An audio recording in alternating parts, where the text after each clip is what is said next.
friends, welcome to BALA channel.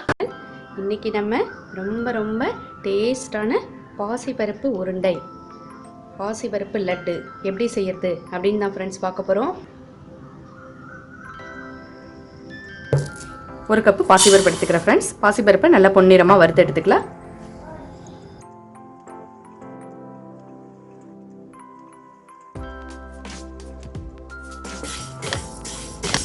Friends பாருங்க நல்லா பொன்னிறமா வறுத்தாச்சு. இப்போ நம்ம அடுப்பு ஆஃப் பண்ணிடலாம். இந்த ஒரு கப்பு பாசி பருப்பு நல்லா பொன்னிறமா குறைவான தீயில வச்சு வறுத்து எடுத்துங்க ஃப்ரெண்ட்ஸ்.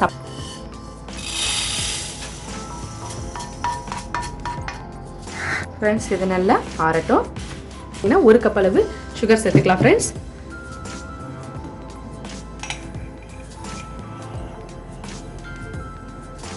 இது ரெண்டு பகுதியா நல்லா பொடி பண்ணி எடுத்துட்டு வந்துடுறேன் ஃப்ரெண்ட்ஸ். சுகரை இப்படி பொடி பண்ணும்போது ஏலக்காய், முழு ஏலக்காயை வச்சுருந்தீங்கன்னா இந்த சுகரோட சேர்த்து பொடி பண்ணிக்கிங்க. நான் வந்து எப்போதுமே ஏலக்காய் வந்து நல்லா பவுடர் ஆக்கி வச்சுருப்பேன், அதனால் அதை அப்படியே சேர்த்துக்கிறேன். ஃப்ரெண்ட்ஸ் நமக்கு பாசிப்பருப்பு நல்லா ஆறிடுச்சு. இப்போ இதையும் ரெண்டு பகுதியாக அரைச்சி எடுத்துகிட்டு வந்துக்கலாம் ஃப்ரெண்ட்ஸ். அடுத்ததும் நல்லா அரைச்சாச்சு. இது பாருங்க நல்லா மாவாக இருக்குது பாருங்கள் ஃப்ரெண்ட்ஸ்.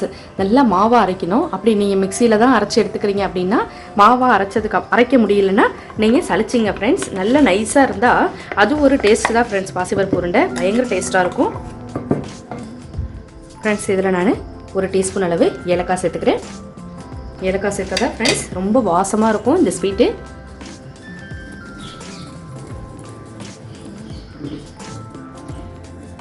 இப்போ நம்ம பொடி பண்ணி வச்சுருக்கிற இந்த சுகரையும் இதோட நம்ம கொஞ்சம் கொஞ்சமாக சேர்த்துக்கலாம் ஃப்ரெண்ட்ஸ்.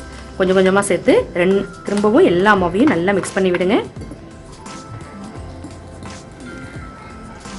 சர்க்கரையும் பாசிப்பருப்பு பவுடர் ரெண்டு பவுடரையும் இப்போ நல்லா மிக்ஸ் பண்ணிட்டோம் ஃப்ரெண்ட்ஸ் நம்ம ஃபுல்லாகவே.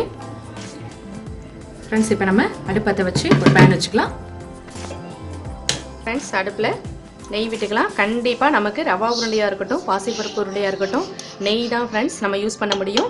நல்ல ஒரு 2 டேபிள் ஸ்பூன் அளவு நெய் விட்டுங்க. இந்த நெய்யில் அரை கப் அளவு முந்திரி பருப்பு எடுத்துக்கிட்டேன் ஃப்ரெண்ட்ஸ். இந்த முந்திரி பருப்பை நல்லா வறுத்து இந்த மாவோட நம்ம இந்த நெய்யையும் முந்திரி பருப்பையும் சேர்த்துக்கலாம் ஃப்ரெண்ட்ஸ்.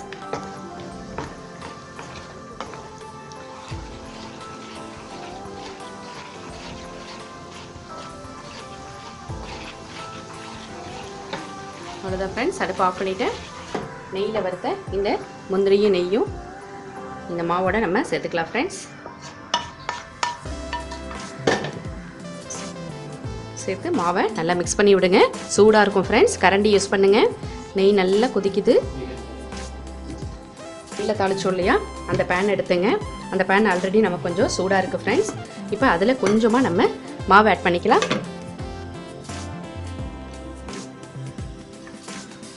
பேன் நான் அடுப்பில் வைக்கலை. முந்திரி பருப்பு நெய் தாளித்த சூடு இருக்குது. இப்போ இந்த சூட்டில் நம்ம இந்த மாவை கொஞ்சம் மிக்ஸ் பண்ணிக்கலாம் ஃப்ரெண்ட்ஸ்.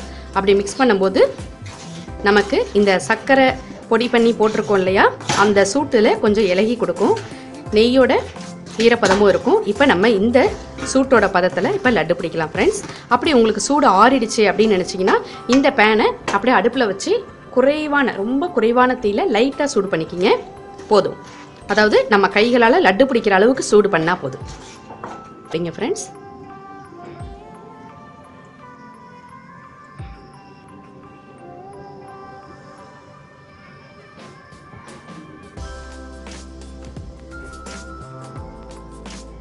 ஃப்ரெண்ட்ஸ் அவ்வளோதான், நம்ம பாசிப்பருப்பு உருண்டை ரெடி பண்ணிட்டோம் ஃப்ரெண்ட்ஸ். ரொம்ப சுவையான டேஸ்டான பாசிப்பருப்பு உருண்டை ஃப்ரெண்ட்ஸ். நீங்கள் மறக்காமல் செஞ்சு ட்ரை பண்ணி பாருங்கள். இந்த வருஷம் தீபாவளிக்கு ட்ரை பண்ணி பாருங்கள் ஃப்ரெண்ட்ஸ். இதே மாதிரி ரவா லட்டும் ரவா உருண்டையும் வீடியோ ஆல்ரெடி போட்டிருக்கேன் ஃப்ரெண்ட்ஸ். பாருங்கள், பார்த்துட்டு உங்களோட கமெண்ட்ஸ் ஃபீட்பேக் சொல்லுங்கள். மறக்காமல் இந்த சேனலை சப்ஸ்கிரைப் பண்ணிவிட்டு பக்கத்தில் உள்ள பெல் சிம்மில் ப்ரெஸ் பண்ணிக்கிங்க. நான் தினம் போகிற வீடியோஸ் எல்லாமே உங்களுக்கு நோட்டிஃபிகேஷனாக வரும் ஃப்ரெண்ட்ஸ். தேங்க்யூ ஃபார் வாட்சிங்.